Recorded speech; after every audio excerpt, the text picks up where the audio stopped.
Amém? Pastor, o que é isso? Experiência Rema. Você está, embora o espaço aqui seja um espaço de, 170 metros quadrados, mas você está dentro de uma sala de aula da maior escola bíblica do mundo. Amém? O Centro de Treinamento Bíblico Rema é a maior escola bíblica do mundo. Hoje já funciona em todos os continentes da Terra. Amém? Não existe um continente da Terra que não existe um Rema funcionando. Olha que coisa maravilhosa. Então, o Rema já tem mais de meio século de existência, fundado na década de 70 pelo reverendo Kenneth Hagin. E no Brasil já tem mais de 30 anos funcionando, com mais de 130 escolas, sejam escolas dessa natureza, como você está vendo essa daqui, como também Rema funcionando dentro de presídios, Rema indígena, olha que coisa maravilhosa. Então, você está envolvido nessa noite em algo grande, não é coisa pequena não, amém, querido?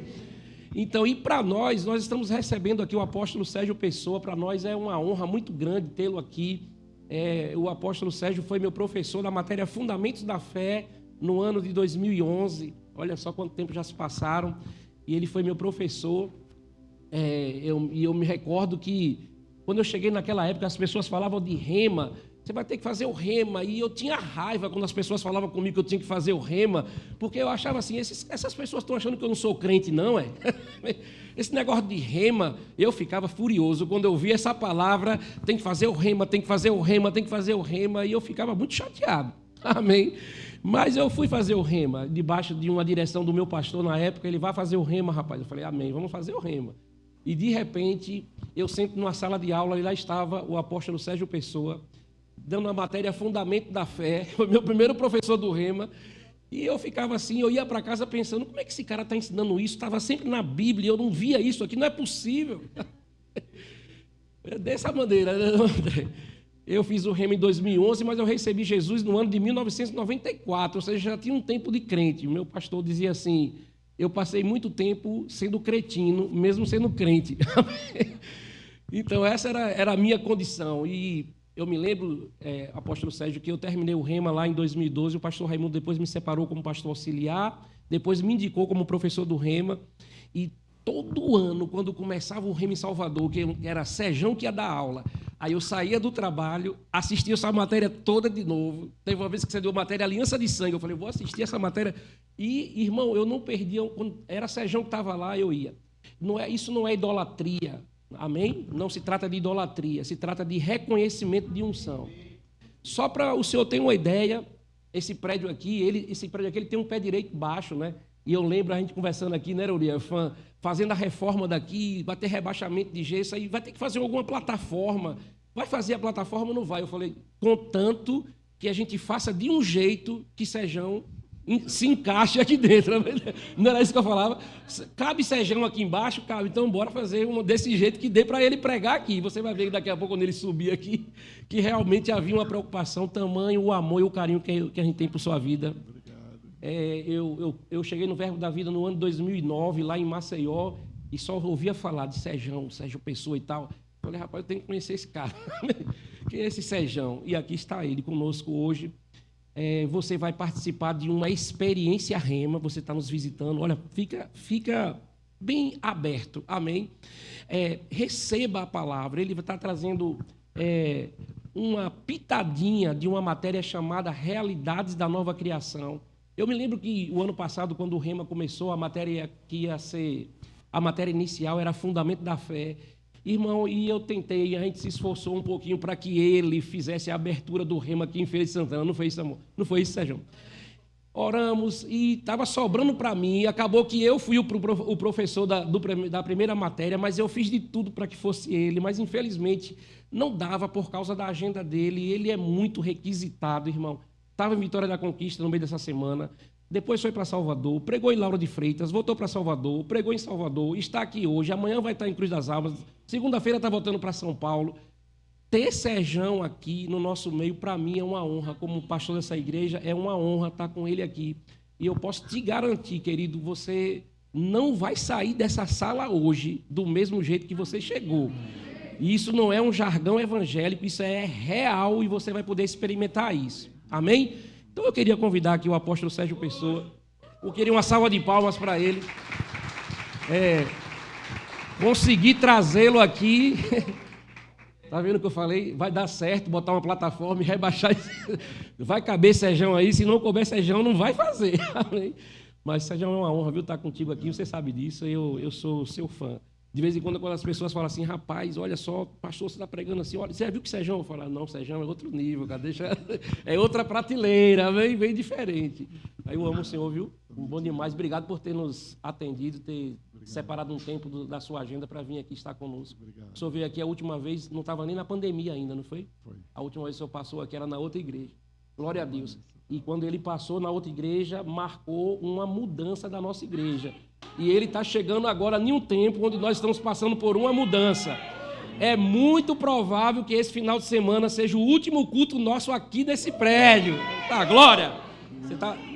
O senhor está outra vez numa fase de mudança. Fique à vontade aí, pastor. Glória a Deus. Pastorzão, tá ligado certo aqui? Tá ligado? Aqui. Glória a Deus. Tá bom assim? Tá bom? Aleluia. A graça e a paz, amém, amados? Que honra, que privilégio ver o que Deus está fazendo aqui. Obrigado, meu pastor. Obrigado, primeira dama. É sempre um prazer estar com vocês aqui. E espero vir mais vezes, né? Já que o pastor encheu minha bola aí, aleluia. Que bênção, gente. Para mim é uma grande honra ver o que Deus está fazendo.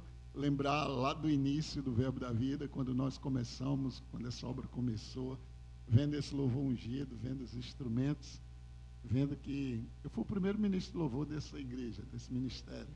E a gente não tinha nenhum violão para dar um tom. E aí eu começava a cantar lá, gritando, e o povo gritava mais alto que eu, e eu gritava mais alto que o povo, e eu lembro que toda vez que a gente terminava o louvor, o pastor Bando subia e dizia, obrigado pela bateria, pelo baixo, pela guitarra, pelo teclado, pela caixa de som. E a gente estendia a mão, ficava com o olho meio fechado e outro aberto, olhando o que aquele homem estava fazendo, nós não entendíamos nada daquilo. E nós vimos a palavra funcionar. 8 meses depois, ele vai nos Estados Unidos e ele me pergunta, Sérgio, o que é que precisa? Aí eu fiz a lista, né, do material. E quando ele entra numa loja 3 dias antes de voltar dos Estados Unidos para o Brasil, ele entra numa loja lá e o cara disse, o que é que você quer? Aí ele mostrou a lista, o cara disse, vai fazer uma banda de country? Ele disse, não, rapaz, eu sou missionário no Brasil. O cara chamou o empregado dele e disse, vê isso aí para ele. Aí esse dono da loja fez essa pergunta 3 vezes. Na terceira vez ele disse, eu já disse que eu sou missionário, rapaz. Jenny, mostra as fotos para ele. Aí mostrou. Aí o cara começou a chorar. Ele disse, por que você está chorando, rapaz? Ele disse, fazem 24 anos que eu não ouvi a voz de Deus. Eu estava afastado do Evangelho, mas hoje de manhã Deus falou comigo. Disse, vai um missionário do Brasil e eu quero que você dê a ele tudo que está na lista. Foi a primeira impacto que nós tivemos com a palavra da fé. E nós vimos que confissão funcionava. E daí em diante nós começamos a agarrar a palavra com mais veracidade. E graças a Deus, e olha hoje, ver as igrejas como estamos, quando nós declarávamos ali em Campina Grande que essa obra ia crescer, se espalhar e ver em todo o Brasil. O doutor Arthur ali com a primeira dama dele, glória a Deus. É sempre maravilhoso, amém? Então vamos para a palavra. Gênesis 2, 27, 28 e 29.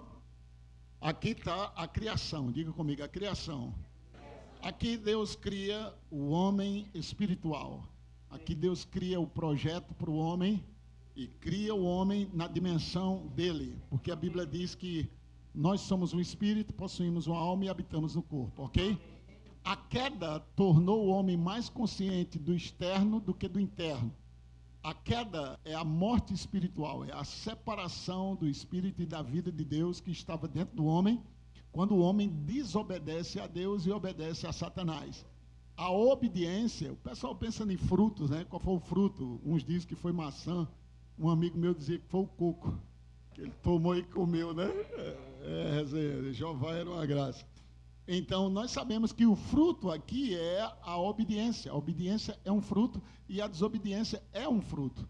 E a desobediência foi o fruto que Adão pegou e afastou-se de Deus e perdeu a vida de Deus. O que foi que ele perdeu? Ele perdeu isso aqui. Preste atenção.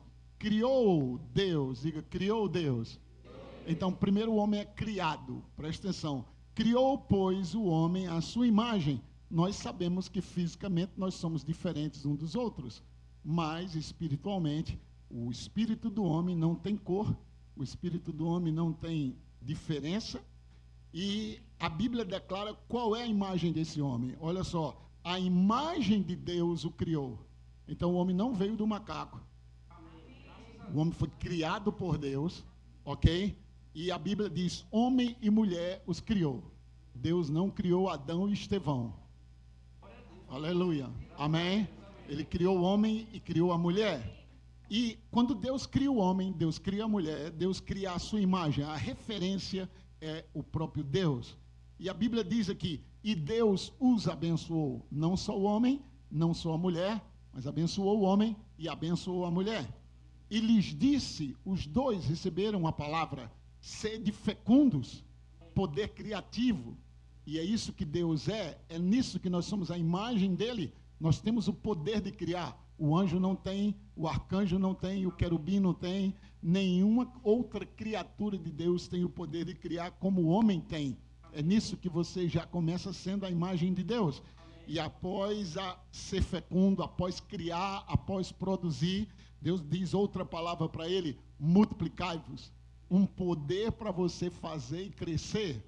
Depois ele fala, enchei a terra, sujeitai-a, dominai sobre os peixes do mar, sobre as aves do céu e sobre todo animal que rasteja pela terra. E disse Deus ainda, eu acho que ele achou pouco, eis que vos tenho dado todas as ervas que dão semente, que se acham na superfície de toda a terra, e todas as árvores em que há fruto que deem semente.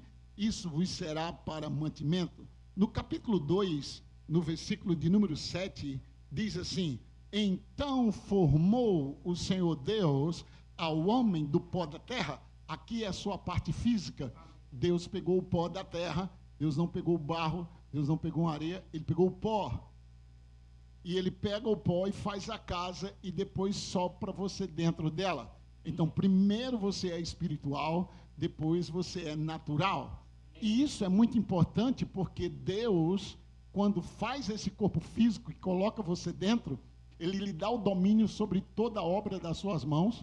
E a Bíblia diz que agora você tem autoridade sobre toda a terra, sobre todos os animais, porque você é chamado, segundo a Bíblia, o pequeno Deus, aquele que governa sobre a terra. Deus governa nos céus, mas para ele entrar legal na terra, ele precisa de um corpo. E é por isso que o seu corpo físico é tão importante. Então, o seu corpo físico é a morada do seu espírito, e o seu espírito é a morada de Deus na terra. E por isso que você é tão importante. Como espírito, você é legal no mundo espiritual, e com o corpo físico, você é legal na terra. Então, você opera nos dois mundos. Para Deus poder operar no mundo, foi criado um corpo físico chamado para Jesus. Jesus foi feito um corpo físico, num corpo físico de Maria, e aí a Bíblia diz, ele se fez carne e habitou entre nós. Para ele estar legal de novo na terra, o que foi que ele fez no plano de redenção? Ele comprou você, pagou os seus pecados, redimiu sua vida, tornou você membro do corpo dele, juntos nós formamos o corpo dele, e como corpo de Cristo nós damos legalidade para Deus estar legal na terra. Por que você pode expulsar o demônio? Porque aquele corpo que aquele demônio está não pertence a ele, pertence a uma criatura que Deus fez para ela viver na terra. Por causa do pecado, da desobediência e coisas que elas fazem, o demônio pode entrar no corpo físico dela, usar o corpo físico dela, mas Jesus disse, eu te dou poder para você lá expulsar aquele demônio, porque Deus nunca criou um corpo físico para demônio, mas ele formou você do pó da terra. Vocês estão comigo? A desobediência de Adão faz com que ele perca a vida de Deus. Então, Adão não tinha mãe natural, nem tinha pai natural, mas Deus cria ele e depois prepara um formato físico e sopra em Adão. Adão também vem do mundo espiritual. Estão comigo? Mas Adão veio para governar na terra. Deus governava em cima, Adão governava na terra. A desobediência de Adão é literalmente a morte dele. Ele morre primeiro espiritualmente. Veja que ele é separado de Deus, ele é expulso do Éden, Deus o coloca para fora, porque se ele tem acesso à árvore da vida com aquele pecado, ele ficaria eternamente separado de Deus. Por amor ao próprio Adão, Deus o expulsa de lá e depois se faz carne e vem entre nós. Aleluia. Então nós temos o primeiro Adão, que é esse aí, mas nós temos o segundo Adão, que de fato o segundo Adão é o primeiro, é chamado Cristo. Esse segundo Adão, ele vem na segunda temporada, ele vem para resgatar o que o primeiro Adão perdeu.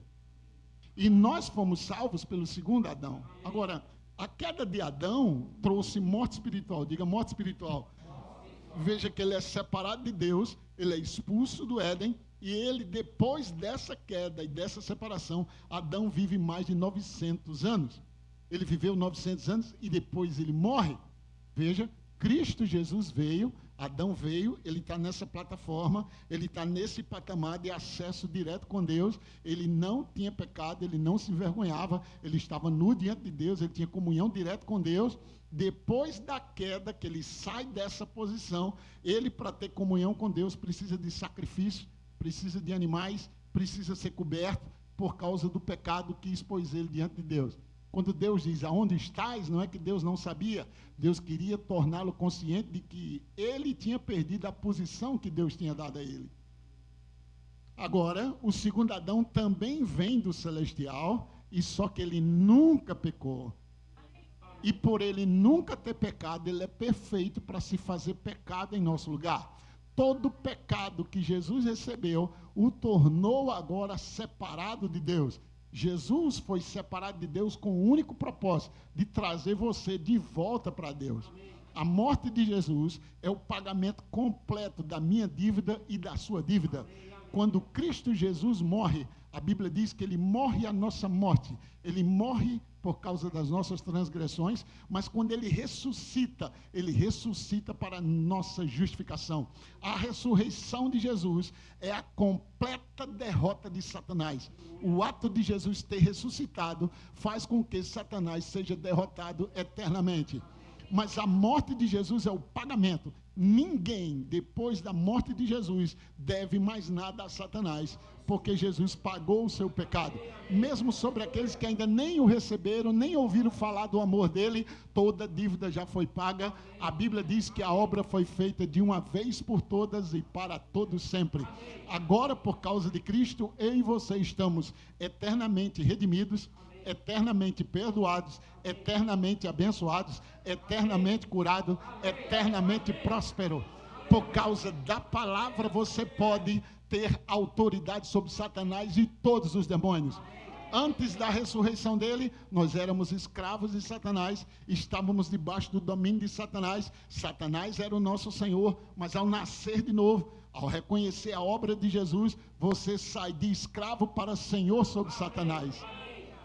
Agora, Satanás, seus anjos, seus arcanjos, seus querubins lá, não tem mais nenhum poder sobre você. Nós chamamos de demônios, principados, potestades, poderes desse mundo tenebroso, seja lá o que for, e o título que eles tenham, não tem mais nenhum poder sobre você, porque para tocar na sua vida tem que passar por cima do sangue de Jesus. Qual é a sua realidade agora? Assentado nos lugares celestiais, mais que vencedor, nação santa, propriedade exclusiva de Deus, justiça de Deus, abençoado com toda sorte de bênção. É alguém que quando anda, 1000 cai ao seu lado, 10.000 ao seu direito, você não é atingido. Você não é um miserável, pobre e segue nu. Você não é um vermezinho de Jacó. Você, segundo a Bíblia, é nação santa, raça eleita. É uma raça eleita, tudo que Hitler queria, mas agora você é em Cristo. Aleluia! Estão comigo até aí? Agora, aqui o homem é formado, Deus pega o pó da terra, forma o homem, e quando ele sopra, ele joga o homem dentro daquele boneco de barro. A Bíblia diz que ele passa a ser alma vivente. A queda o torna mais consciente de morte e destruição. Até a queda e a desobediência de Adão não tinha doença. Para você ter uma ideia, nenhuma fruta ficava podre. E não havia falta, porque em eternidade não tem falta. Na hora que Adão tirava uma maçã, automaticamente outra era colocada no lugar. Adão poderia estar correndo, cair, quebrar o braço, na mesma hora a cura restaurava, porque não tinha morte. A morte veio depois da queda. A doença veio depois da queda. As árvores e os alimentos ficarem podres é por causa do pecado e da queda.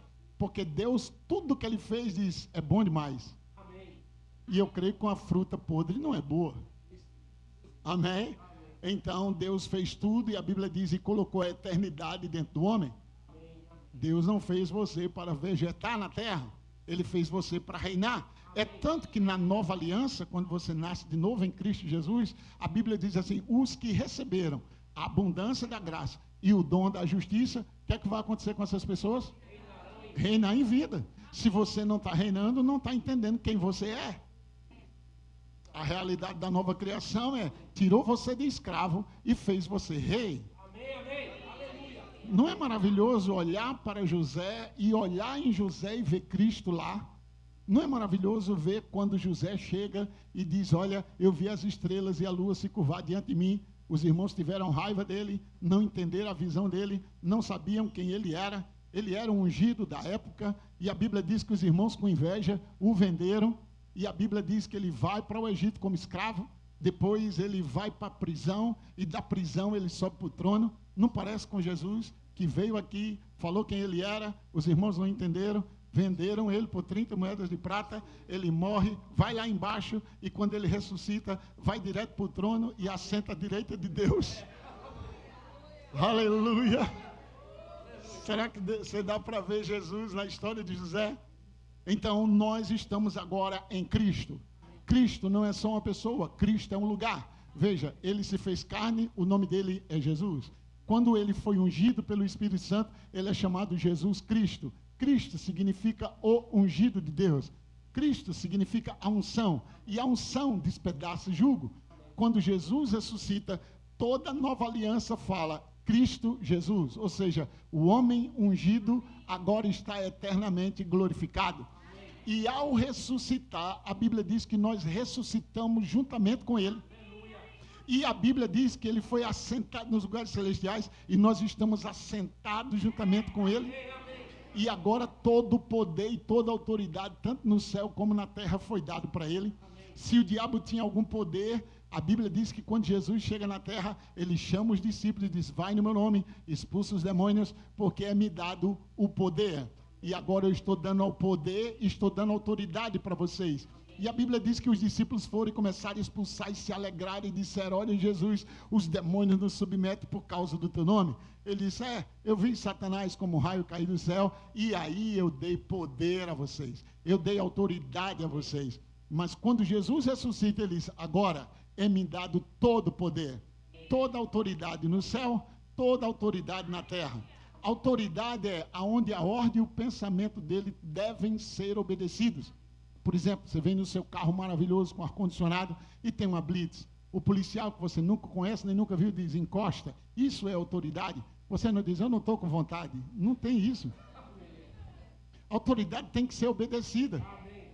E ele diz, encosta, baixa o vidro, me dá o documento, desce do carro. Você diz, não quero dar, não estou com vontade. Se você não fizer isso, vai para onde? Porque a autoridade tem que ser obedecida. Jesus disse, toda autoridade é me dado.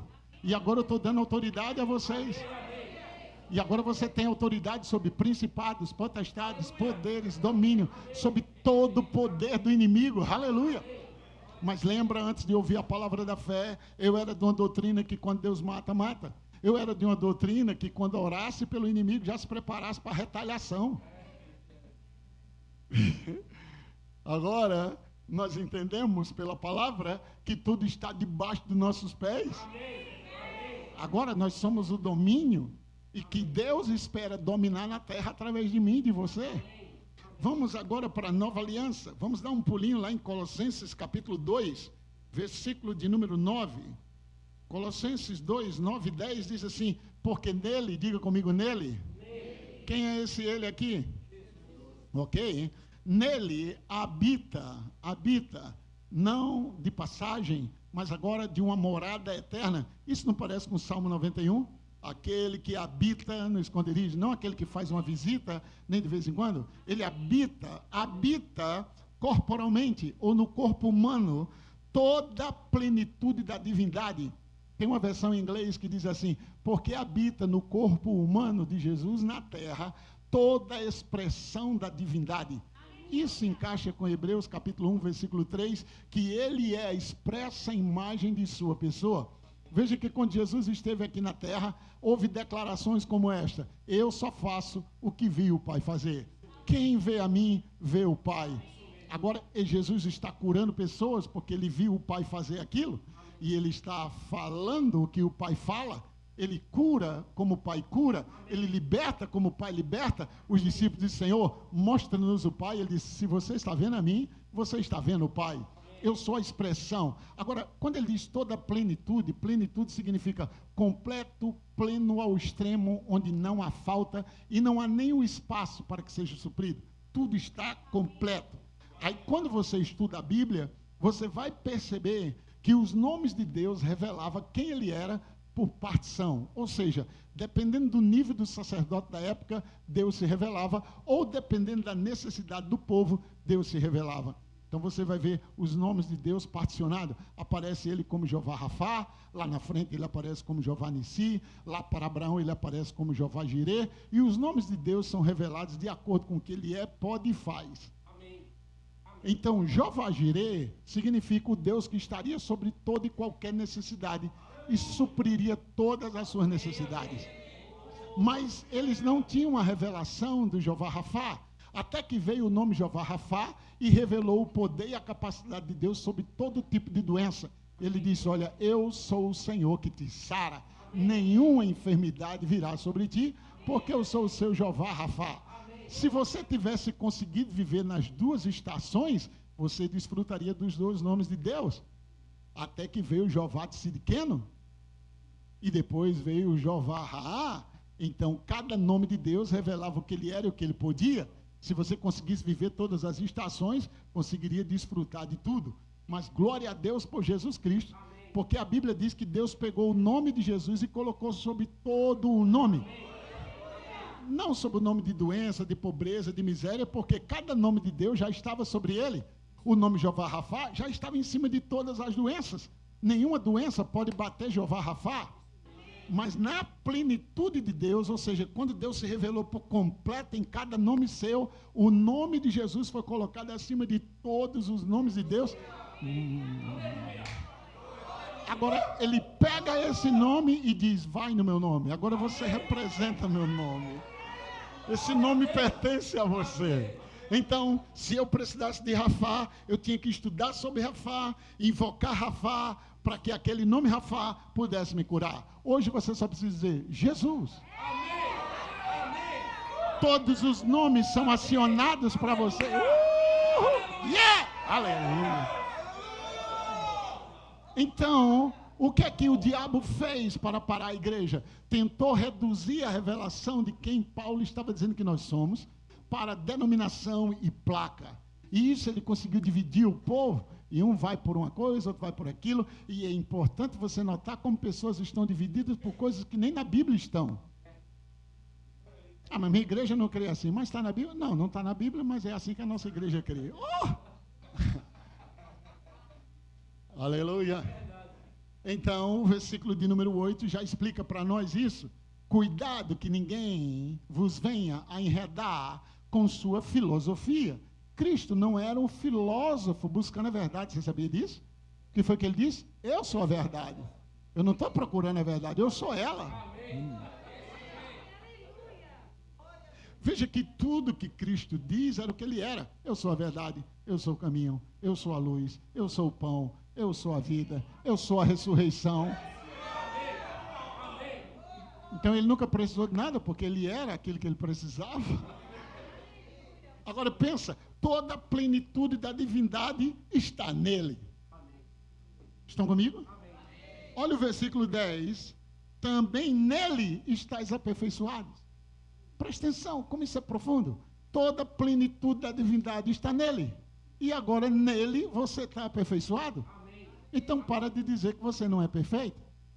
Por que você diz que não é perfeito? Porque você não está olhando quem você é no espírito. Você está olhando quem você é formado.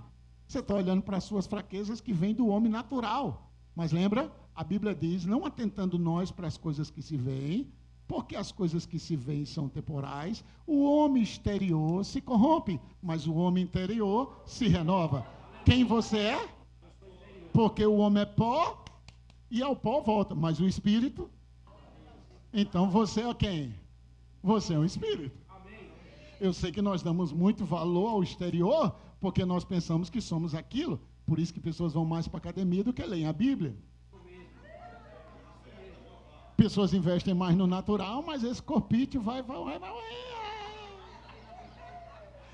Você é tão eterno que Deus preparou um corpo celestial para você.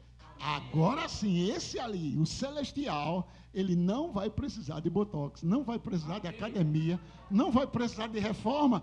Ele é perfeito e não pega doença. É chamado um corpo glorificado. É o corpo que Jesus tinha quando estava na terra. Veja que Jesus estava no meio de leprosos, de doentes, de praga, deformados e nunca nem foi resfriado. Não vou hoje não, porque eu estou com resfriado. Ele nunca pegou uma doença. Só que ele se despiu da glória quando assumiu a nossa fraqueza. A única vez, se você tivesse lá no dia da crucificação, você pensava que ele era um bandido igual aqueles dois que estavam lá, porque se ele está sendo crucificado é porque ele é maldito mesmo, ele deve ter feito alguma coisa errada. Eles não entendiam que por trás da crucificação estava todo o processo espiritual de redenção. A Bíblia diz, tragada foi a morte na vitória. Onde está a morte, a tua vitória? Enquanto muitos pensavam que ele estava morrendo, era ali que ele estava vencendo. Foi aí que o diabo perdeu. A morte de Jesus mata a morte, porque a ressurreição vem para trazer ele de volta. Quando ele ressuscita, ele olha para a morte e diz, cadê a tua vitória? Eu estou vivo. Agora, o pior aconteceu é que, para o inferno, né? Porque quando ele ressuscita, a Bíblia diz que nós ressuscitamos com ele. O inferno ficou vazio. A Bíblia diz que ele tem a chave da morte e do inferno. Enquanto as pessoas olharam o natural, o espiritual estava acontecendo por trás de tudo aquilo que naturalmente estava acontecendo. Ele foi moído pelas nossas iniquidades, foi ferido pelas nossas transgressões. A Bíblia diz que Deus agradou moê-lo, fazendo enfermar, Isaías 53:10. E aí a Bíblia diz que quando ele se colocou como oferta em nosso lugar. Quem é Jesus? Uma oferta. Para que essa oferta? Para pagar o meu e o seu resgate. Uma vez que Jesus se colocou como oferta, sua dívida foi paga eternamente. E ninguém paga a mesma conta duas vezes. Aleluia. Vocês estão dando para acompanhar o que eu estou falando? Ok, vamos lá. Versículo 8, Colossenses 2:8. Cuidado que ninguém vos venha a enredar com a sua filosofia e vãs sutilezas, conforme tradição dos homens, conforme os rudimentos do mundo, e não segundo Cristo, ponto vírgula, porque nele, Cristo, habita corporalmente toda a plenitude da divindade. Também nele estáis aperfeiçoado. Ele é o cabeça de todo principado e potestade. Ele é a autoridade sobre todo o poder angelical, divino, terreno. Está tudo com ele? Agora você está nele. Agora, pensa, quando Jesus volta ao céu, lembra, entrai, levanta a porta-cabeça. Por quê? Está entrando o Rei da Glória. Quem é esse Rei da Glória? Os anjos não reconheceram. Quem é esse Rei da Glória? Então outros cantam, o Senhor dos Exércitos. Ele é o Rei da Glória. Aí João, quando vê ele entrando, João diz, ei, e quem são estes que estão com ele? São aqueles que foram lavados e remidos pelo sangue de Jesus. Agora, imagina, ele entra nos céus e ele vai para a maior posição, porque ele se fez carne, habitou entre nós, e ele vai para a maior posição. Qual é a maior posição no céu? Sentar-se ao lado. Só que ele vem de mão dadas comigo e com você. E quando ele se assenta, nós nos assentamos com ele. Pensa comigo, a ordem do trono saindo de Deus deve ser obedecida? Porque o que eles obedecem? Ao trono. Então, a ordem do trono saindo de Jesus, será que eles obedecem? Se você está nele, a ordem do trono saindo do trono, através de você, será que os anjos vão obedecer?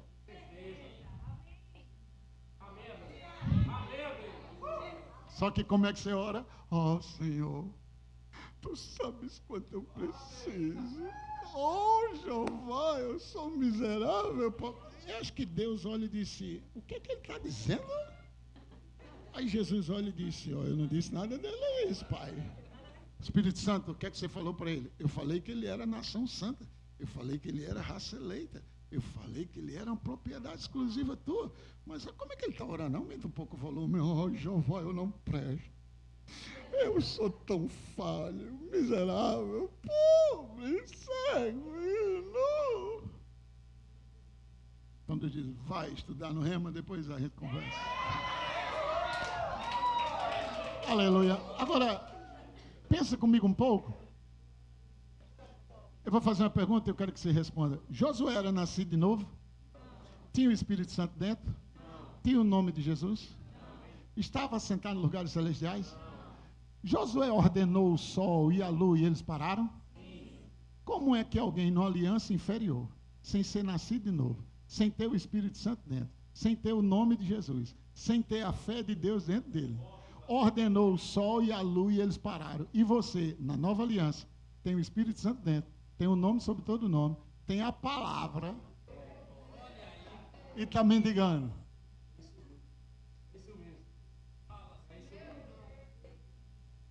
Se você ler sua Bíblia, você não vai ver homens que entenderam quem eles eram em Deus pedindo. Você vai ver eles ordenando. Porque pedido expressa carência. Se eu estou pedindo é porque não tenho. Se eu ordeno é porque tenho. Estão comigo? Então, eu vou lá na casa do pastor, a gente conversa, brinca, tudo mais, e eu esqueço meu telefone lá. Olha a diferença desse pedido. Eu digo, pastor, estou aqui no hotel, esqueci o telefone na sua casa. Traga meu telefone, por favor. Como é meu, eu mando buscar.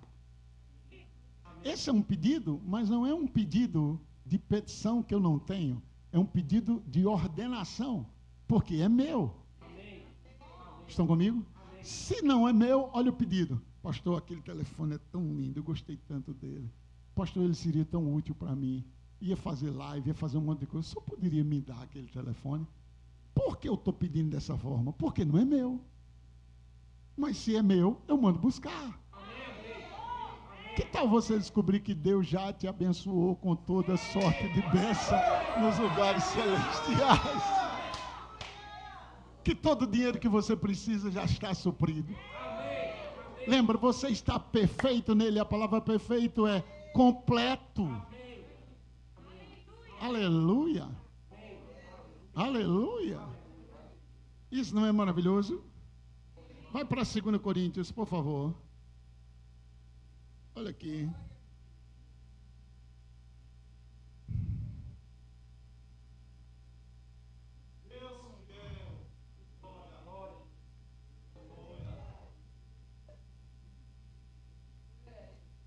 Primeira Coríntios, capítulo 3.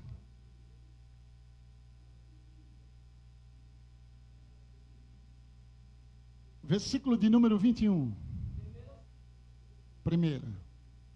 Primeira Coríntios, capítulo 3, versículo 21.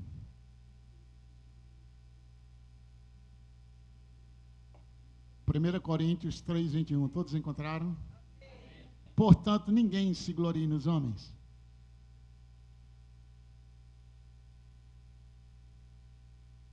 Diga para o seu vizinho, por quê? Espantado. Por quê? Qual é a resposta? Simples assim, né, meu pastor? Seja Paulo, seja Apolo, seja Cefas, seja o mundo, seja a vida, seja a morte, sejam as coisas presentes, tudo que você tem, e sejam as coisas futuras, que ainda não está manifesto. Tudo é seu. Passe a orar dessa forma. Sabe aquela casa que você sonha ter? Se você entender que ela é sua, você chama ela. Porque segundo a Bíblia já é seu. Ele não vai te dar o que já te deu.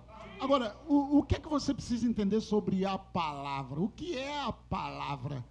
A palavra é algo que transfere coisas. Vamos dar um exemplo. O meu sonho é te dar esse telefone. Eu desejo te dar esse telefone. O seu sonho é ter um telefone desse. E enquanto eu não te der a palavra, ele nunca será seu. Se você pegar antes que eu te dê a palavra, é roubo. E mesmo que eu queira te dar, desejo te dar, se eu não liberar a palavra, não tem como ele ser transferido para você.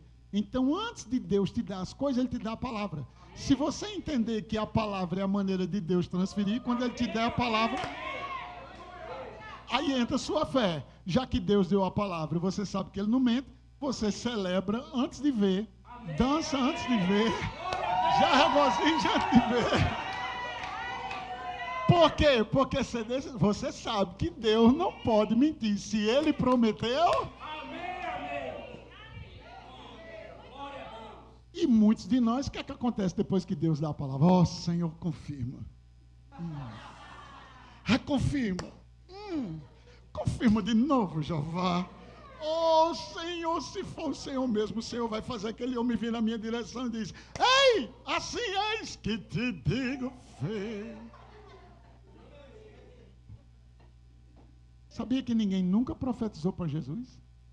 Toda a profecia foi dita antes dele nascer. Ele teve que ler o que estava escrito e dizer: eu recebo. Lembra, ele abriu Isaías 60? E depois ele declara: o Espírito do Senhor está sobre mim. Por quê? Está escrito lá em Isaías 60. Ele agarrou o que estava escrito. Por que Jesus ressuscitou? Quem sabe? Ninguém orou para ele ressuscitar, sabia disso?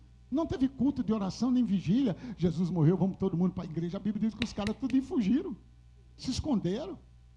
Como é que Jesus ressuscitou sem ninguém ter orado por ele? Porque antes da sua ressurreição, ele confessava: vou ressuscitar. Amém. Ele pegou Jonas no fundo do peixe e disse: viu, Jonas foi lá embaixo, assim será o filho do homem. Esse dia eu volto. Amém. Você viu o templo? Uau! Daqui a 3 dias ele é derrubado e é edificado de novo. O quê? 46 anos levou e você está dizendo 3 dias, e ele profetizava sobre ele mesmo. Ele falou tanto sobre ressurreição que depois ele disse: eu sou a ressurreição. Então, aquilo que você continuamente confessa se torna o que você é. Então, aprenda a falar o que Deus diz que você é. Diga comigo: tudo é meu.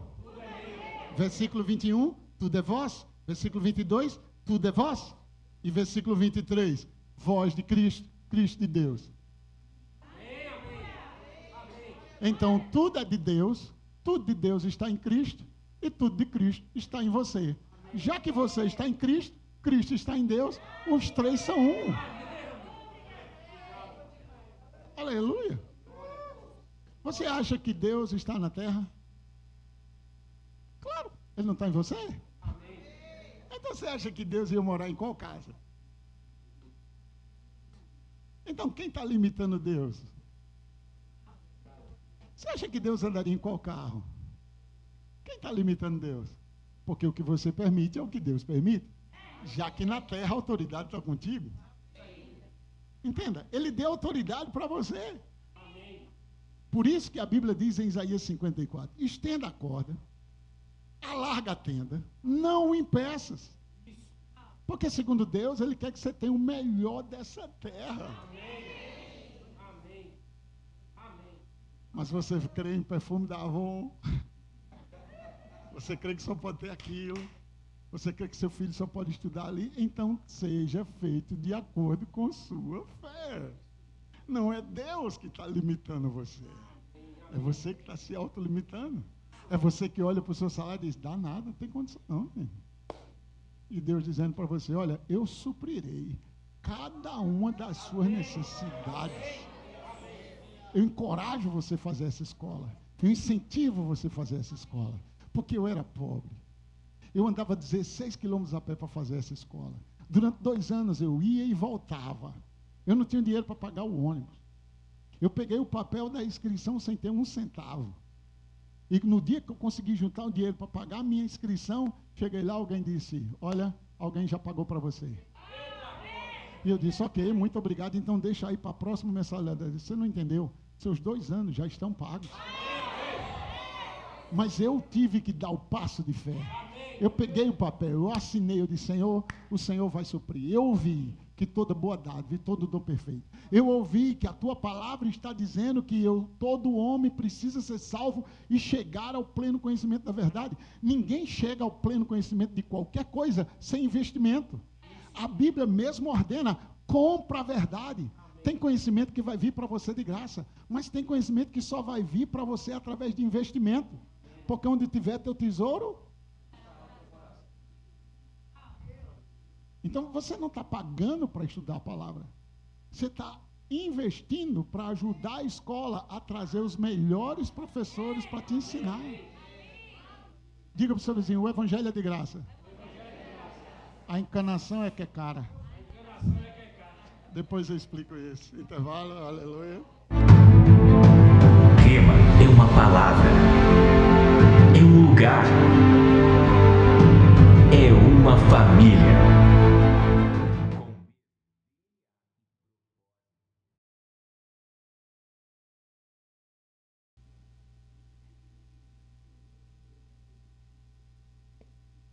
Louvado seja Deus. Aleluia. Romanos capítulo 5, vamos lá. Romanos capítulo 5.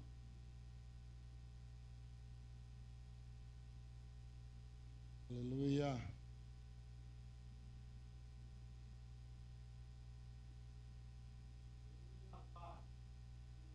Todos encontraram? Ok. Versículo de número 12, Romanos 5, 12, diz assim, portanto, assim como por um só homem entrou o pecado no mundo, e pelo pecado a morte, assim também a morte passou a todos os homens, porque todos pecaram. Romanos capítulo 3 agora, depois a gente volta para esse mesmo capítulo. Romanos capítulo 3, versículo de número 22, diz, justiça de Deus mediante a fé em Jesus Cristo, para todos, não só para alguns, para todos, e sobre todos.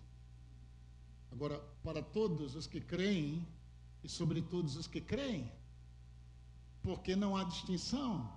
Então, se você crê, recebe. Amém. Isso mostra que Deus não faz acepção de pessoas. Amém?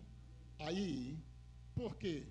Pois todos pecaram e carecem da glória de Deus. Estão comigo? A religião para aí, todos pecaram. E daí eles definem, você é um pecador. Ok? Todos pecaram. Mas todos esses que pecaram, no versículo 24, diz, sendo justificados gratuitamente. Então, a Bíblia, você pode perceber que todos pecaram e carecem da glória de Deus, vírgula. E continua, sendo justificados gratuitamente por sua graça, mediante a redenção que há em Cristo Jesus. Então, o que foi que a redenção fez? Trouxe de volta aquilo que o homem tinha perdido. Então, porque todos pecaram, todos que pecaram carecem da glória de Deus. Todos que carecem da glória de Deus, que podem receber a justiça de Deus, são aqueles que creem. Então, qualquer pessoa que crê pode sair de pecador para justificado. Justiça é a primeira posição que você ocupa na realidade da nova criação. Justiça é a habilidade que Deus te deu de estar diante dele sem nenhuma culpa nem condenação, mas justiça é a maior posição que você ocupa. Tudo parte de justiça. Sem justificação, não haveria possibilidade de você receber o reino, de o Espírito Santo habitar em você, de você ter acesso a Deus. A fé não funciona com o senso de condenação. É a justiça que tira o senso de condenação. Então, quando você entender que você é justo, você vai entender o plano de Deus. O justo viverá pela fé.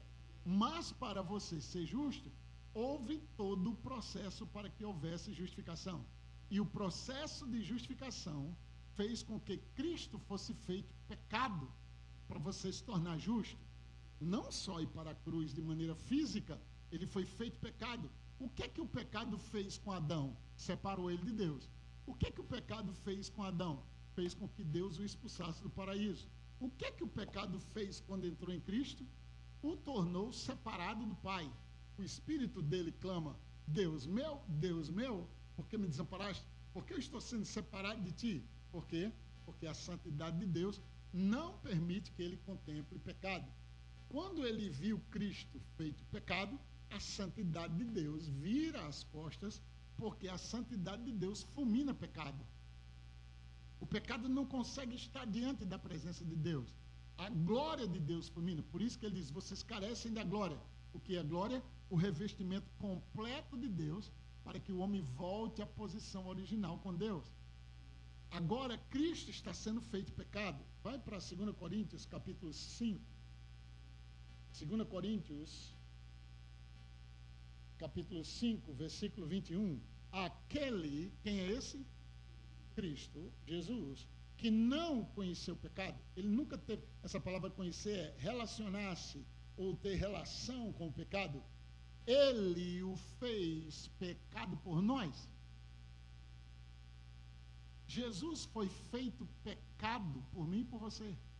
Por isso que o crente que vive em pecado é uma afronta ao sacrifício de Jesus. E é por isso que, se você diz que é um pecador, precisa entender o que é novo nascimento, porque pecador não entra no céu. Aleluia. Então, o maior projeto da realidade da nova criação é lhe tornar tão justo como Deus é justo. Por isso que ele diz: filhinhos, eu vou escrever para vocês não pecar, mas se pecar, tem um advogado. Uau! Então o projeto é para não pecar. Mas por que pecamos? Porque não temos consciência de quem somos. Na medida em que você entende quem você é, você rejeita o que você era. E se pecar, se arrepende e ele justifica você. Estão comigo? Presta atenção. Ele o fez pecado por nós. Esse nós está falando com quem? Será que está falando com você? É com você mesmo. Para quê? Para que nele fôssemos feitos justiça de Deus. Vocês terão uma matéria só sobre justiça. Mas justiça é a base da redenção. E é a realidade da nova criação. Agora, para Deus, você é tão justo quanto ele é. A Bíblia diz: quem pratica a justiça é justo, como ele é justo. Aí a Bíblia fala uma série de coisas sobre o justo. Primeiro, diga ao justo, bem ele irá. Depois, o justo ora e Deus ouve. O justo clama e Deus ouve. Para o justo nasce luz nas trevas. Na cabeça do justo a bênção. A vereda do justo é como a luz da aurora, que vai brilhando mais e mais até ser dia perfeito na presença do Senhor. Então, se você é justo, você tem a habilidade de estar diante de Deus. Veja só, Jesus, quando foi feito pecado, a santidade de Deus o vira para que ele não contemple o pecado. Mas assim que Jesus ressuscita, ele diz: eu vou para o Pai, o seu Pai e o meu Pai. Amém. E ele entrou no Santo dos Santos, e a Bíblia diz: ele obteve para nós uma eterna redenção, não com sangue de bodes nem de novilhos, mas com o seu próprio sangue. E a Bíblia diz que ele limpa tudo que havia sido contaminado pela transgressão. E o sangue agora nos dá acesso a estar diante de Deus como se nada tivesse acontecido, porque o sangue é o pagamento pela dívida. Amém. Você agora foi redimido. E a Bíblia diz: digam os redimidos. Os redimidos precisam dizer: eu sou redimido. E você foi redimido do pecado. Agora você não é um santo pecador. Você é redimido do pecado. Você é santo, puro, justo diante de Deus, como se nada tivesse acontecido. Veja, Jesus, cheio com o nosso pecado, foi rejeitado. Mas quando a redenção acontece, ele é aceito e ele senta à direita de Deus. Uau! Tem um restaurante maravilhoso lá em Fort Lauderdale, que é só para magnatas e bilionários. Cada um deles tem uma mesa nesse restaurante. Então, é uma mesa exclusiva. Ou só ele senta, ou se ele der um convite para você, você pode entrar lá e sentar na mesa dele. Mas aquela mesa é daquele bilionário. E um deles é Donald Trump. Então, quando ele chega nessa cidade, tem uma ministra que aconselha muito ele há anos, com o seu marido, que se chama Paula White. Então, ela não tem cacife financeiro para estar naquele restaurante. É só para magnatas. Mas, quando ele chega, convida ela e ela vai com o esposo. Olha que coisa maravilhosa. Ele entra, todo mundo sabe quem ele é. Ela, a maioria não sabe, mas porque ela está com ele, só o fato deles entrarem juntos cria um questionamento. Bem, aqui é só para magnata. Ela pode não ter um centavo, mas já que ela está aqui, ela deve ser outra magnata. Porque ela está com ele. Você entende? Então ele entra, senta, a esposa, Paulo White e o esposo vêm, senta, eles comem na mesa, eles estão juntos. Quem está na outra mesa, ao olhar para ela, quem eles pensam que elas são? Você entende? Então ele dá acesso a ela, e por ela estar com ele, e a Bíblia diz que quando Jesus entrou, nós entramos juntamente com ele. O que você acha que os anjos olham? Quem são estes, hein? E onde eles estão? Assentados nos lugares celestiais. Então você não é o vermezinho de Jacó, não, gente. Agora, nós precisamos entender nossa posição. E nós precisamos entender o que ele vai dizer aqui, para que nele, em Cristo, fôssemos feitos o quê? Pecador? O que é que você é agora? Justiça de Deus. Vá para Romanos capítulo 3 de novo. Romanos capítulo 3, versículo de número 23. Todos pecaram e carecem da glória de Deus e sendo justificados. Outra versão diz, são justificados. Como? Depois da campanha. Subiu o monte. Desceu o monte. Deu 7 voltas. Se sacrificou. Como é que você foi justificado? Como é que você paga o que é de graça? Qualquer coisa que você quiser pagar para quem te dá de graça é uma afronta para quem está te dando. Então, por sua graça, mediante a redenção é a ação de Deus fora do Éden para trazer o homem de novo para dentro do Éden. Preste atenção, diga, pela redenção. Eu vou até aqui na tela para ajudar você a entender melhor. Diga comigo, redenção. Se eu tiro esse R e eu tiro o são, o que é que sobra? Ok, Éden era o quê? O lugar onde o homem estava, onde não tinha falta de nada. Tudo estava suprido para ele, não tinha falta de nada. Mas quando entra o prefixo ré, está dizendo que você vai voltar àquilo que tinha sido roubado e perdido. Quando entra a ação, é a ação de Deus fora dentro desse Éden para trazer o homem de novo para onde? Para a posição que ele tinha sido roubado e perdido. Por isso que quando você diz eu sou redimido, os céus entendem, ele voltou à posição original.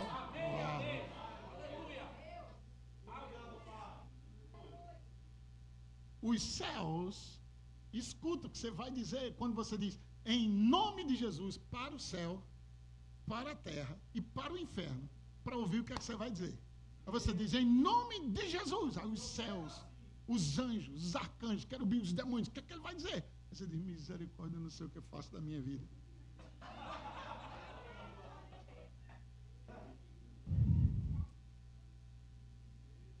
Animal, cachorro, aquele cachorrinho seu, ele não entende outra coisa a não ser ordem. Se você, filhinho, vem para cá, senta aqui, sai bebê, eles ficam olhando para você assim, e ele lhe desobedece, você tem que dizer, quieto, sai! Demônios, anjos, foram criados para ouvir ordens. E a Bíblia diz que eles são dados ordens a nosso respeito. O mundo espiritual é regido por palavras. E as palavras foram feitas mais para criar do que para conversar. Nós usamos palavras mais para conversar. Mas veja, Deus queria o sol e ele não diz, ó sol, eu preciso tanto de você. Ou ele disse, haja luz. Haja firmamento. Tudo que Deus fez, Salmos 33, 6, os céus, por sua palavra, foram criados. Ele falou e tudo foi criado. Ele ordenou e tudo passou a existir. Você precisa ordenar as coisas. Porque a ordem de Jesus foi: tudo que você disser, tudo que você ordenar. Agora, entendendo que você é justo, está na mesma posição dele, você pode fazer as mesmas obras que ele fez e ainda maiores. Porque ele disse: se você crê em mim, vai fazer. Você crê em Jesus hoje à noite? Olha só agora, sendo justificado gratuitamente. Versículo 25 de Romanos, capítulo de número 3. A quem Deus propôs no seu sangue como propiciação, como pagamento, mediante a fé, para manifestar a sua justiça. Quem é você? A manifestação da justiça de Deus neste tempo presente. Por ter Deus, na sua tolerância, deixado impune os pecados anteriormente cometidos, tendo em vista a manifestação da sua justiça. Quem é você? A manifestação da justiça de Deus. O que você precisa entender? Adão está aqui, e a Bíblia diz: de um só Deus fez toda a raça humana. Aí a Bíblia diz: Adão pecou, e por causa do pecado de Adão, todos pecaram. Estão comigo? Então, Adão caiu da posição, por exemplo, ele sai da posição lá, e ele vem para cá, e todos vêm com ele. O pecado de Adão é a abertura original. Por isso que a Bíblia diz: muitos pecaram nem na semelhança de Adão, mas morreram, ok? Aí o que é que aconteceu? Com essa queda, o homem perde acesso a Deus. Para ter acesso a Deus, ele precisa sacrificar animais, porque sem derramamento de sangue não há remissão. E todos aqueles animais e aqueles sacrifícios foram feitos para tentar aplacar a ira de Deus. A Bíblia fala que todo pecado foi colocado como que coberto, mas não removido. Imagina, anos após anos, você colocando a sujeira debaixo do tapete. Então, ninguém estava qualificado para remover aquilo, porque todos tinham pecado. Então, Adão pecou, Moisés pecou, Abraão pecou. Ninguém se qualificava. Tinha que vir um que nunca tinha pecado e nunca pecou, nem em pensamento. E só um se qualificava. Ele foi feito pecado por nós, mas ele nunca pecou. Estão comigo? Então, o que é a morte de Jesus?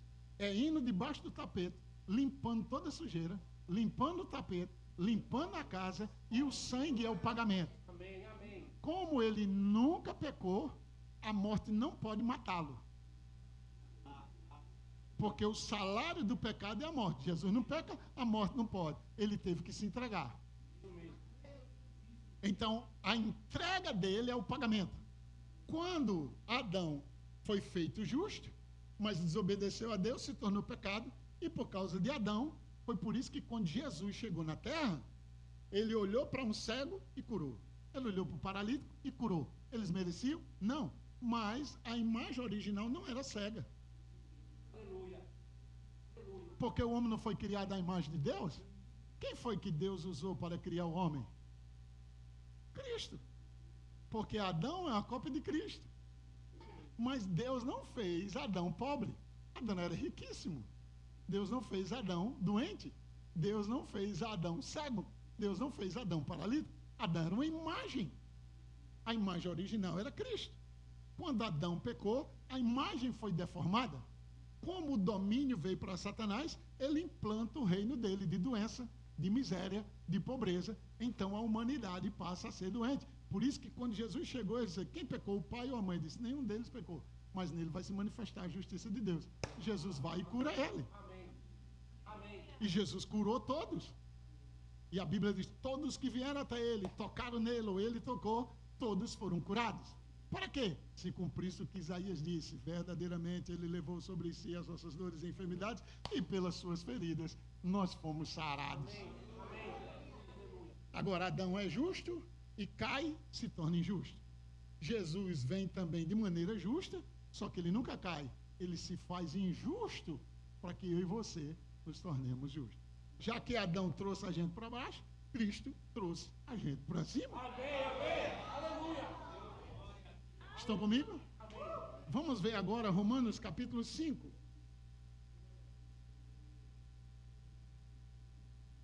Versículo 11.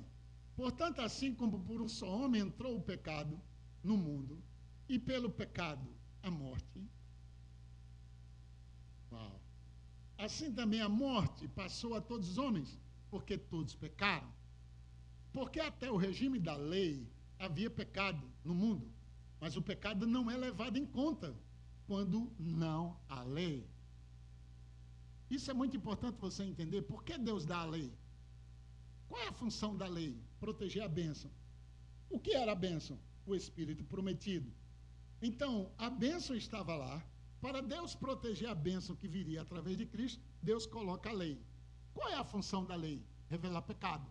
Qual é o propósito? O homem era um pecador, o adultério estava nele, o ódio estava nele, o pecado estava nele.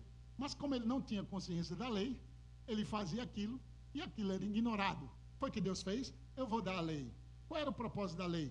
Mostrar a iniquidade que havia no homem. Deus disse, não adultere, ele ia e adulterava. Não cobice, ele ia e cobiçava. Ou seja, se eu coloco uma lei, vem só até aqui, ninguém ultrapassa daqui. E aí eu fico, mas para quê? Eu posso. Aí o que é que eu tenho agora? Eu tenho pecado, mas agora, porque eu desobedeci a lei, eu tenho transgressão. Eu transgredi o mandamento. Qual é o propósito disso aqui? Segurar até o descendente chegar. Esse era o propósito da lei.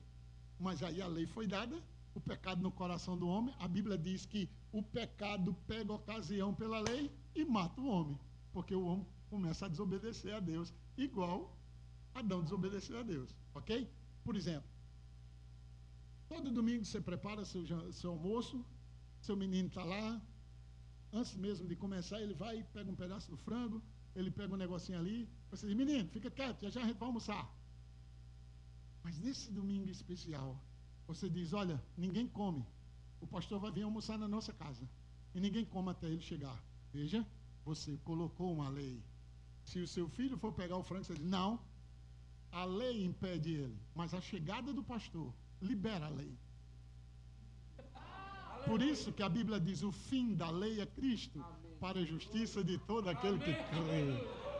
A chegada de Jesus libera o acesso.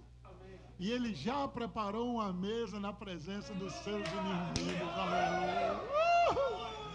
Tudo está pronto agora. Então a lei foi dada para mostrar o pecado que havia no homem. Não foi dada, por isso que a Bíblia diz, o problema éramos nós. Nós estávamos vendidos ao pecado como escravo. A lei, ela é santa, a lei é boa, a lei é espiritual, mas eu era pecado vendido como escravo para o pecado. Se a lei não dissesse, não cobiçarás, eu não teria noção daquilo. Então, quando Deus deu a lei, foi para mostrar o pecado que estava no homem. E qual o propósito? Mostrar a necessidade de como o homem precisava de um Salvador. E aí é por isso que debaixo do céu não existe nenhum outro nome pelo qual você possa ser salvo.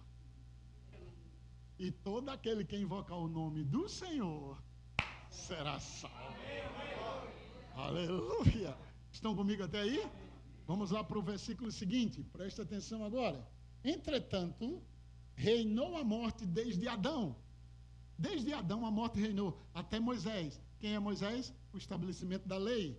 Até Moisés não havia lei. A lei veio por Moisés, a graça e a verdade vieram por Jesus Cristo. Preste atenção, mesmo sobre aqueles que não pecaram, a semelhança da transgressão de Adão.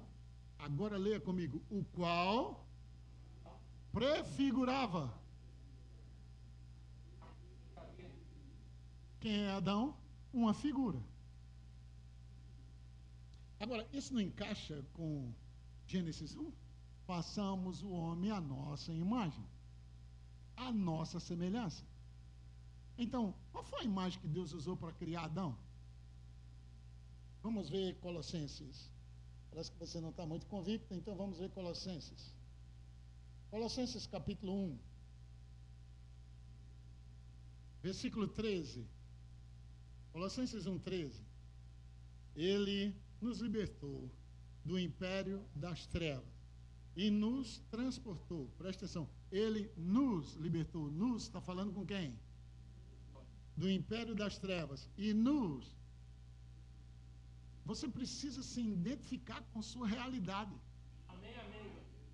Nem ore, fizeram uma macumba para você, você vai, ok.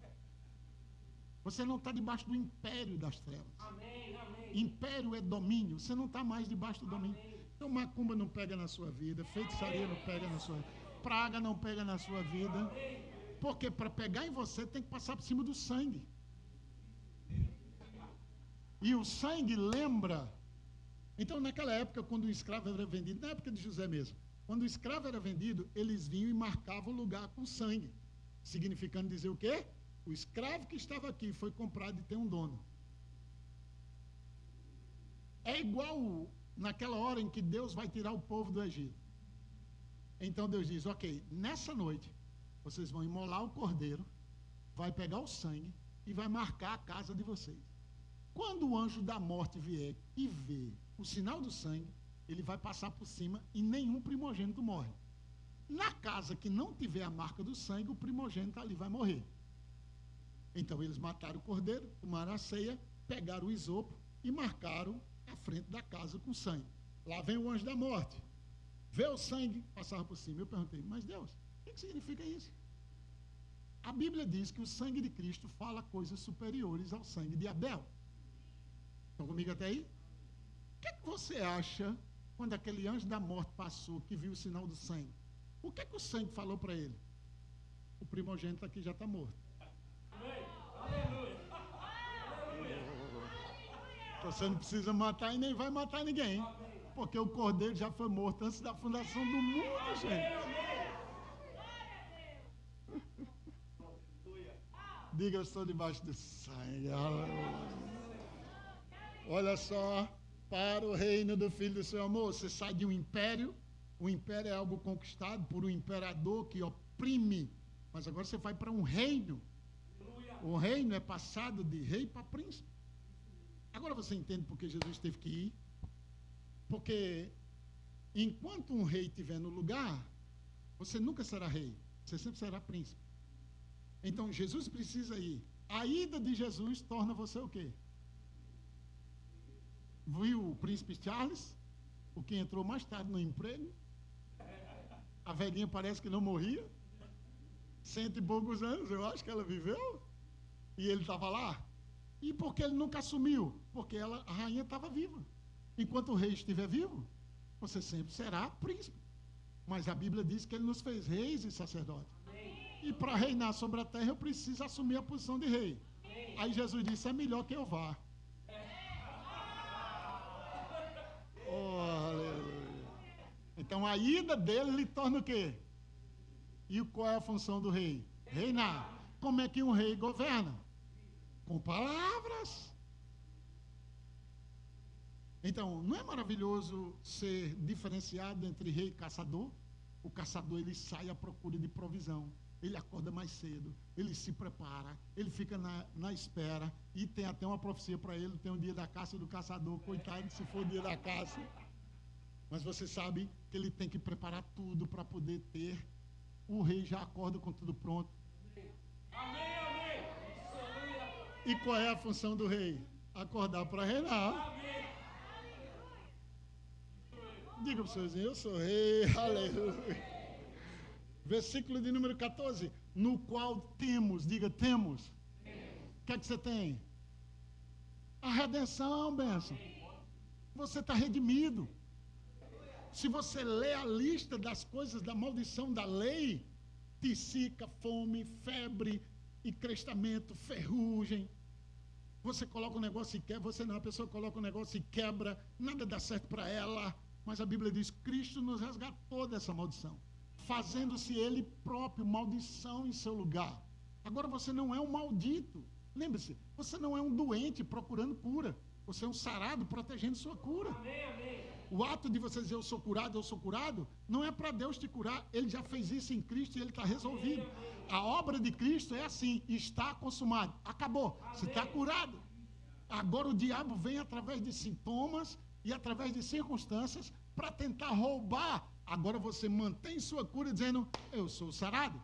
Cristo já levou sobre si, eu não aceito. E a Bíblia diz, resista firme na fé. Amém. Amém. Amém. E o diabo vai fugir de você. Aleluia. Mas se o diabo conseguir mentir para você, dizendo, vai ver que Deus está querendo me ensinar alguma coisa. Deus não precisa de nada do diabo para te ensinar. Luz e trevas não se unem. Deus é luz. E a Bíblia diz, nele não há trevas nenhuma.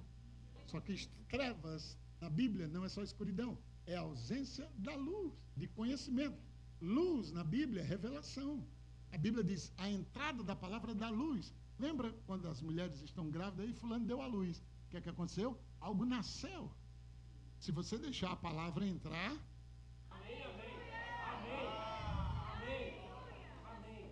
Por isso que a Bíblia diz, aquele que de mim se alimenta, por mim viverá.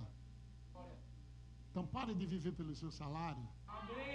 Pare de viver pela sua força.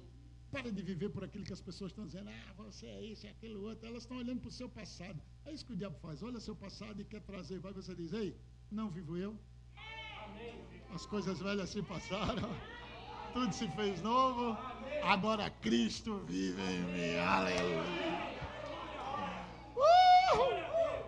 Agora presta atenção, no qual temos a redenção, a remissão dos pecados. Este é a imagem do Deus invisível, o primogênito, aleluia, de toda a criação. Primogênito é o primeiro? Então ele é antes de Adão. Então Deus olha para ele e cria Adão. Quem é Adão? Uma cópia dele na terra. Pois nele, em Cristo, foram criadas todas as coisas no céu, sobre a terra, as visíveis, as invisíveis, sejam tronos, sejam soberanias, quer principados, quer potestades, tudo foi criado por meio dele. E para quem? Para ele. Ok? O nome de Satanás, antes da queda, era Lúcifer. Significa anjo de luz. Ele se rebelou contra Deus, Deus cortou a luz dele. Aí então ele vira príncipe das trevas. Agora ele não tem mais luz. Preste atenção. Ele, Jesus, diga Jesus. O que é que ele é? Antes. Ele é antes. A imagem é antes de todas as coisas. Esse púlpito, antes de estar aqui, foi uma imagem. Ele é antes do púlpito. Então, Cristo é antes. Então, se você quer entender quem você é e estiver deformado, é só olhar para quem Cristo é. Se você tiver uma revelação de quem é Cristo, essa doença que está no seu corpo está fora da visão original. Preste atenção, ele é antes de todas as coisas. Nele tudo subsiste. A nova criação é quem Cristo é em você e quem você é em Cristo. Por isso que quando Jesus esteve aqui na terra, ele disse assim, eu tenho muita coisa que dizer para vocês, mas vocês não podem suportar agora. Por que não podia? Porque não era nascido de novo. Ninguém ali tinha o Espírito Santo dentro. Ele disse, mas quando o Espírito Santo vier, ele vai ensinar a vocês todas as coisas. Ele vai pegar do que é meu e vai dar a vocês.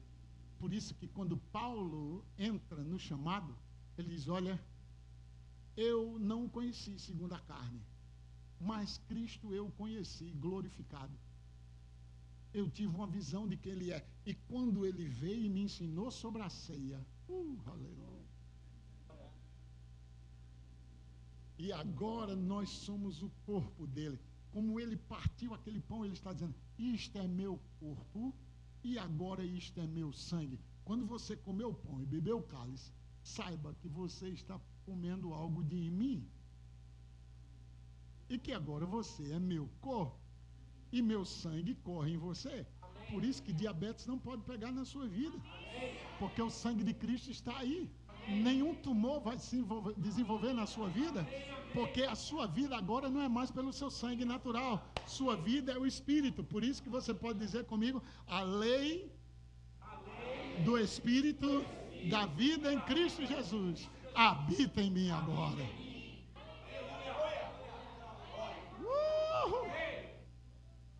Vivendo pelo seu sangue, a morte domina. Vivendo pela vida de Cristo, a morte não pode mais matá-lo. Por isso que quem crê em mim, ainda que morra, viverá. Então qual é a sua verdadeira vida, hein? Eu acho que eu e você deveríamos viver orando mais no Espírito e meditando mais na palavra. Se você inverter seu tempo de entretenimento para ler sua Bíblia, sua vida vai dar uma guinada tão gloriosa. E é por isso que o diabo inventa tanta distração. Para você maratonar na Netflix, mas nunca maratona lendo sua Bíblia. Agora, preste atenção. Ele é antes de todas as coisas, versículo 17. Nele tudo subsiste. Versículo de número 19 agora.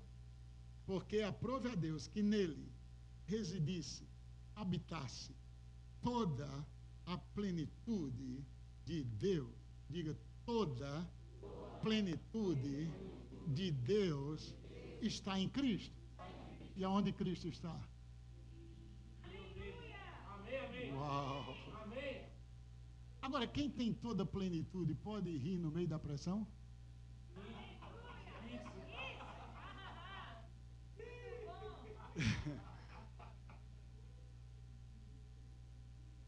Então, o que é que você acha que você diz? Aquela casa eu gostei. Pai, eu creio nessa casa. O diabo diz, você sabe quanto é que custa? Se você crê no que Deus diz, o que é que você vai fazer? Se você crê no diabo, eita mesmo, oh meu Deus. Jesus 7, 23, 21, dá nada, não dá não. Homem, filho está de cabeça, fica sonhando, aterriza. Como é que você vai aterrizar se você está sentado nos lugares celestiais? Já notou que o mundo sempre é contra a verdade? Homem, tira a cabeça das nuvens, senta, aterriza. Como se você está sentado lá? Sua função é vir aqui só para dominar. Então não viva a partir da terra. Colossenses 3, abre aí, por favor. Colossenses 3, 1, diz assim, portanto, se fostes o quê? Diga, essa é a minha realidade. Você sabe que a ressurreição mata a morte, né? Por isso que a morte não tem mais domínio sobre ele. Ok? Então, se fostes ressuscitados juntamente com Cristo, o que é que você deve fazer? Aonde? Faz o quê? Diga, vive. Cristo o quê? Você sabe que para a maioria das pessoas na terra ele está morto ainda?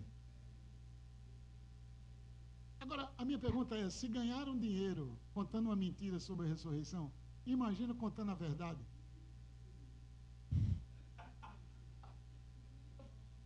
Eles ganharam dinheiro para mentir. Não, vieram os discípulos de madrugada e roubaram o corpo dele. Ok. Alguns dias depois, Pedro diz, em nome de Jesus, levante e anda. Eles, como é que ele está andando? Ele disse, porque morto não faz milagre. Vocês têm que saber que aquele Jesus que se vocês mataram, Deus ressuscitou ele. Olha a prova aí. Aleluia. Vocês lembram que, vou falar de novo sobre José. Vocês lembram que pegaram José? Os irmãos dele. Aí queriam matar ele, aí o outro disse, não mata não, pelo amor de Deus. O nosso irmão aí, não sei o que. Mas vamos fazer o seguinte, a gente vende ele, vai embora. Pegaram a túnica de José, pegaram um animal, mataram, molharam no sangue e levaram para o pai. Oh, vai morrer. E agora? O pai pegou a túnica, meu filho querido, e agora? Está morto. Para o pai estava morto. Mas ele estava vivo. Então ele vai para a prisão e sobe para o trono. Aí ele está reinando no trono. E o pai está lá, pensando que ele está morto. E o irmão mais novo também está lá, pensando que ele está morto. Aí os irmãos de José chegam. José fica olhando, olha as peças. Aí José se revela para os irmãos. E diz, vá dizer a meu pai que eu estou vivo. Palavra só não era suficiente. O que é que ele faz? Enche a carruagem deles de provisão. E vem outras carruagens reais com comida para toda a família. Agora os filhos dizem, pai, José está vivo, José está vivo. Como que ele está vivo há anos? Vocês disseram que ele estava morto. Qual é a prova? Olha as carruagens reais. Elas estão aí cheias de comida. E ele não só está vivo, ele está reinando. Aquilo era a prova que ele estava vivo e estava reinando. Você entende? Não era só a palavra, mas os milagres, os sinais e os prodígios. Então, qual era a prova que Jesus estava vivo? A descida do Espírito Santo com os dons para a igreja. É a prova que ele estava vivo, que ele era tudo que ele disse que era e que ele estava sentado nos lugares celestiais. Qual é a evidência? A descida do Espírito Santo. Os dons do Espírito Santo são as evidências e as provas de que Jesus está vivo. Por isso que ele diz, quando ele vier, ele vai testificar com vocês. Oh, gente, isso é tão maravilhoso. Então, no dia de Pentecostes, estava todo mundo assim, ó. E de repente,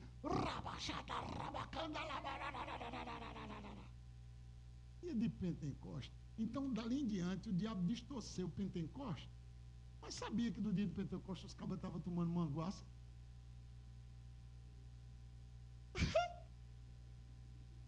Estava todo mundo bêbado. Aí Pedro diz, ei, eles não estão bêbados como vocês pensam, não. O que está acontecendo aqui é o derramado do Espírito Santo que foi dito por Joel. A bebida aqui é outra. Foi o que aconteceu?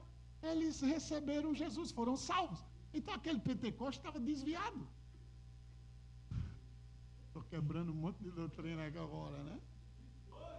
Agora, presta atenção. Quem desceu no dia de Pentecostes? Pentecostes era 50 dias. Então Jesus ressuscita, passa 40 ensinando. Jesus vai para o céu, 10 dias depois eles recebem o Espírito Santo.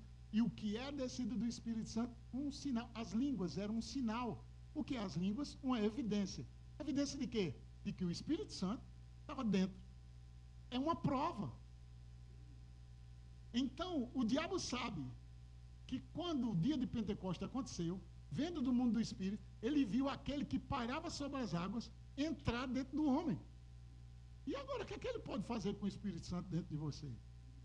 Vamos mentir para eles. Vamos tornar línguas como se fosse denominacional. Essa é pentecostal, ora em línguas. Essa não é, não ora. Isso não é de Deus, não. Mas Jesus disse, quem crê em mim fala em novas línguas. Aí inventaram outra doutrina. Não, eles falaram outro idioma. Não, eles ouviram no idioma deles. Mas a Bíblia diz que eles falavam em línguas. Porque você não precisa crer em Jesus para falar outro idioma. É só estudar na escola de inglês, francês, hebraico. E Jesus disse, se você crê em mim, vai falar outras línguas. Aí o diabo sabe que ao longo dos anos, quem orou em línguas se edificou numa fé santíssima. E passou a reconhecer quem ele era e o que podia fazer. O que é que o diabo fez? Tudo para você não orar em línguas e não entender que é a realidade da nova criação. Segundo a Bíblia, é o Espírito prometido. Segundo a Bíblia, é a bênção que estava guardada. E ele disse, derramarei do meu Espírito sobre toda a carne. Qual é a prova? Qual é a evidência? As línguas eram um sinal. Se você for na loja comprar um sapato, você não vai comprar a língua de sapato. Você compra o sapato, a língua vem junto. Nos ensinaram a buscar a língua. Você não busca a língua, você busca o Espírito. Amém. Durante anos eu busquei línguas. Na igreja onde eu estava, a doutrina é se ajoelha e fica dando glória. Mais rápido, eu glória, glória, glória, glória. Mais rápido, eu glória, glória. E eu nunca fui. Até que um dia eu li minha Bíblia e disse, no dia de Pentecostes derramou. O Espírito Santo disse, viu o tempo do verbo? Derramou.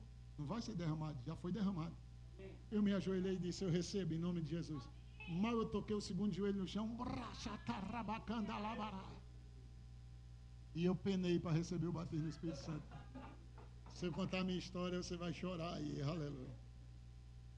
Veja o versículo 2. Pensai nas coisas, aonde? E não nas que são aqui da terra, porque morrestes, e a vossa vida está oculta juntamente com Cristo. Aonde? Em Deus. Presta atenção agora, leia comigo o versículo 4. 1, 2, 3, leiam, vamos lá?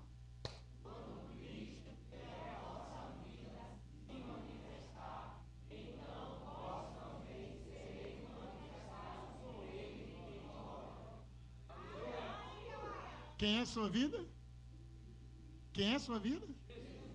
Até porque muita gente diz, essa vida é miserável, misericórdia, não suporto mais minha vida. É porque você não sabe quem é a sua verdadeira vida. Sua vida não é o trabalho, sua vida não é o emprego, sua vida não é o salário, sua vida é Cristo. Amém, amém. O diabo pode derrotar Cristo? Ou não lhe pode derrotar. Amém, amém. Amém. Só medita em quem você é. Amém. Em vez de ficar pensando nas suas fraquezas, pensa quem é Cristo em você. Ele não mandou no versículo 2? Pense nas coisas do alto. Qual é a coisa do alto? Cristo vive assentado na posição de domínio e eu estou nele. E quando ele que é a minha vida, ele é minha vida. Não é o dinheiro que é a minha vida, não é a viagem que é a minha vida, não é o carro que é a minha vida, é ele que é a minha vida. Quando ele se manifesta, eu me manifesto em glória. Isso é glorioso, não? Imagina 7 dias ouvindo sobre isso. Sobre sua realidade. Imagina orar como um rei. Imagina ordenar coisas e elas acontecerem. Diga, Cristo é a minha vida. Fala isso 3 vezes. Cristo é a minha vida. Cristo é a minha vida. Cristo é a minha vida. Gálatas 2:20, por favor, abre lá. Gálatas capítulo 2, versículo 20. Diz assim, vamos começar com 19. Porque eu, mediante a própria lei, morri para a lei, a fim de viver para Deus. Estou crucificado com Cristo. Essa frase vai te ajudar a vencer pecado. Quando você sentir vontade de pecar, quando o diabo incitar seus sensoriais para você pecar, quando ele mandar uma imagem, você diz, epa, estou crucificado com Cristo. Eu estou crucificado e não posso sair daqui. Então eu estou crucificado com Cristo, logo, imediatamente a essa consciência, já não sou eu quem vive. E agora? Cristo vive em mim. Presta atenção. Cristo vive assentado à direita de Deus. Cristo vive em mim. Como é que ele está lá e aqui? Porque o Espírito é onipresente. O Espírito está aí, o Espírito está aqui, o Espírito está lá, o Espírito está ali. Ele não precisa sair dali para cá. Ele está lá porque ele está aqui, porque ele é onipresente. Então ele está em todos. Então o que ele é em mim, ele é em você. Ah, é porque ele é um apóstolo. Não tem nada a ver com isso. Você precisa entender quem é você nele e quem é ele em você. E o que ele é em você não é menos do que ele é em mim. E o que ele é em mim não é mais do que ele é em você. É o mesmo Espírito. A Bíblia diz, a todos nós foi dado de beber do mesmo Espírito. E o que é que acontece que esse faz isso, esse faz aquilo, esse outro faz obras, esse outro faz milagre? É porque eles estão mais cheios do que você. Ok? Eu estou aqui com água, mas não está cheio. Mas se eu pegar essa garrafa aqui, abrir ela e começar a encher, vai chegar um ponto de que ela enche. E se eu continuar enchendo? E o que é que acontece com o transbordo? Alcança os outros. Talvez você esteja cheio, mas só para você.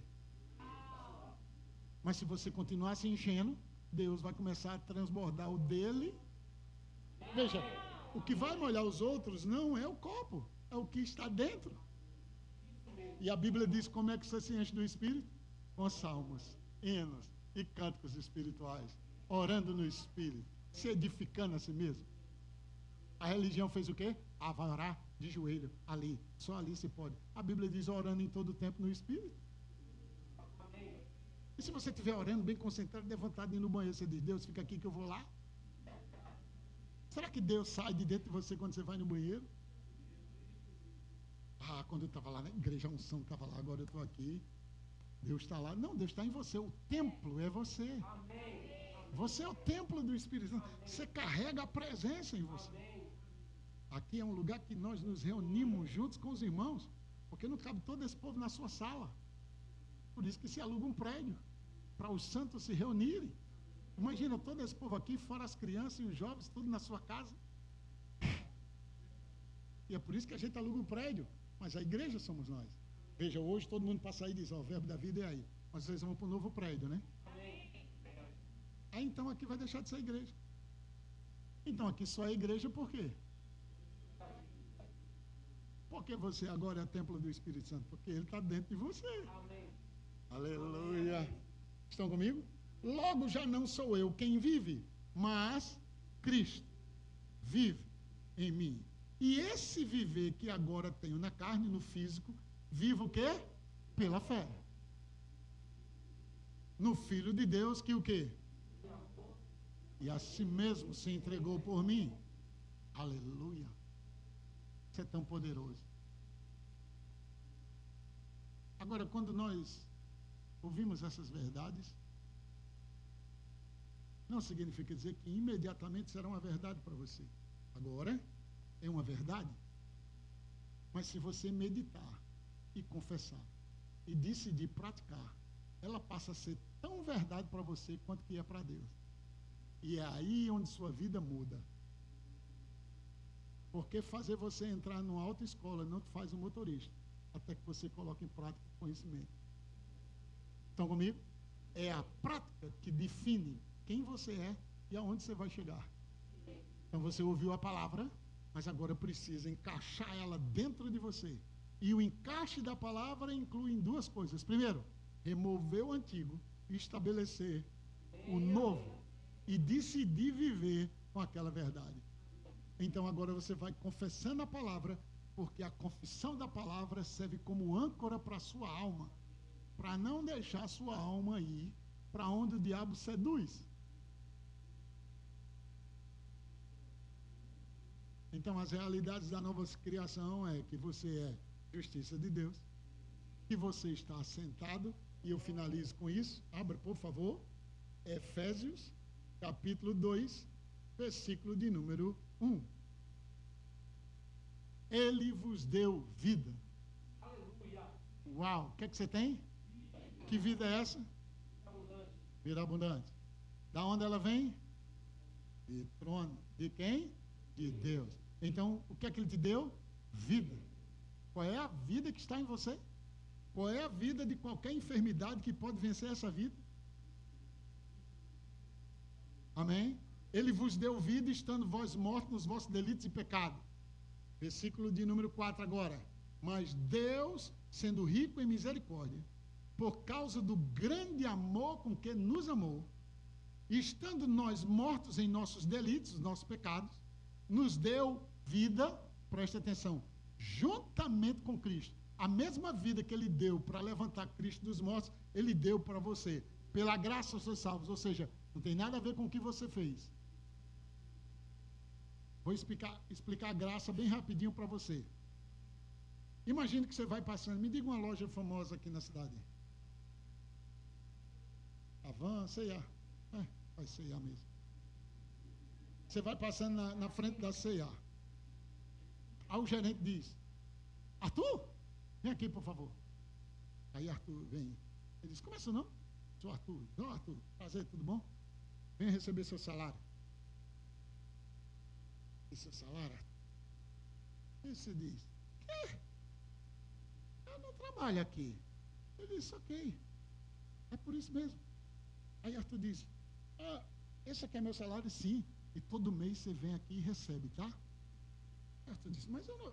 Então, faça o seguinte, deixe-me pelo menos limpar. Só essa aqui, ó, está meio molhado. Eu disse, não. Se você fizer isso, é obra. Se for obra, você é funcionário. Se for funcionário, eu tenho que te pagar. Porque se eu não te pagar, você entra na justiça e vai cobrar o seu direito. Aí a Bíblia diz, se for obra, e Abraão foi justificado, tem que se gloriar, mas não diante de Deus. Não pode ser obra, tem que ser pela graça. Aí o que é graça? Recebe o salário sem merecer. Estão comigo? Então agora se chama graça. Aí ele diz, pela graça você é salvo.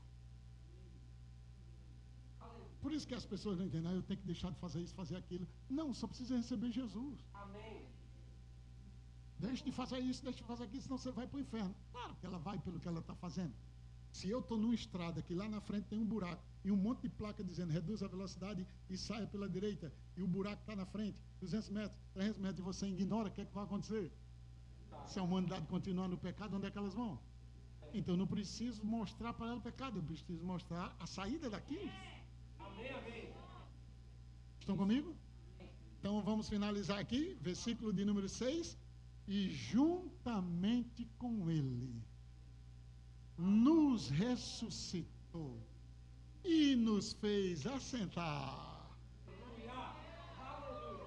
Fisicamente você está nessa cadeira, mas espiritualmente onde é que você está? Nos lugares celestiais, em Cristo Jesus. Aleluia! Uhul.